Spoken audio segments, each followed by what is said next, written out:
پچھلی قسط میں ہم نے حضرت خالد بن ولید کا مختصر تعارف پیش کیا۔ پیش خدمت ہے قسط نمبر 2۔ لیکن ویڈیو شروع کرنے سے پہلے آپ سے گزارش ہے کہ ویڈیو کو لائک اور چینل کو سبسکرائب ضرور کیجیے گا۔ وہ کچھ سوچ رہا تھا، یادوں سے دل بہلا رہا تھا، کچھ یادوں کو ذہن میں دفن کرنے کی کوشش کر رہا تھا۔ آگے ایک گھاٹی آ گئی، گھوڑا چڑھتا چلا گیا، کافی بلندی پر جا کر زمین ہموار ہوئی۔ اس نے پیچھے مڑ کر دیکھا تو اسے مکہ اب بالکل بھی نظر نہیں آ رہا تھا۔ ابو سلیمان، جیسے آواز سنائی دی ہو، اب پیچھے نہ دیکھو، مکہ کو ذہن سے اتار دو، تم مرد میدان ہو، اپنے آپ کو دو حصوں میں نہ کٹنے دو، تمہاری منزل مدینہ ہے، اپنے فیصلے پر قائم رہو۔ اس نے مکہ پر سے نظریں ہٹا لیں اور گھوڑے کا رخ مدینہ کی طرف کر دیا۔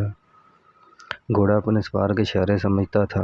اس سوار کی عمر 43 برس تھی، لیکن وہ اپنی عمر سے جوان لگتا تھا۔ سلیمان اس کے بیٹے کا نام تھا، اس کے والد کا نام الولید تھا، لیکن سوار نے خالد بن ولید کی بجائے ابو سلیمان کہلانا زیادہ پسند کیا تھا۔ اسے معلوم نہ تھا کہ تاریخ اسے خالد بن ولید کے نام سے یاد رکھے گی، اور یہ نام اسلام کی عسکری روایات اور جذبے کا دوسرا نام بن جائے گا۔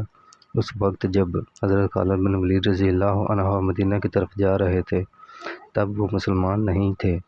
چھوٹی چھوٹی جھڑپوں کے علاوہ مسلمانوں کے خلاف 2 بڑی جنگیں احد اور خندق لڑ چکے تھے۔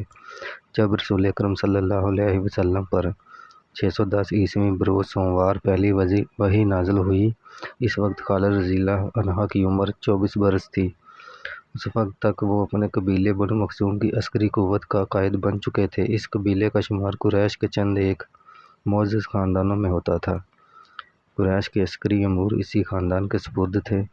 قریش خالد بن ولید رضی اللہ عنہ کے باپ کے احکامات مانتے تھے۔ 24 برس کی عمر میں یہ حیثیت خالد رضی اللہ عنہ کو بھی حاصل ہو گئی تھی، مگر اس حیثیت کو ٹھکرا کر ابو سلیمان اپنے بھائی کو مسلمانوں سے چھڑوانے مدینہ کو جا رہے تھے۔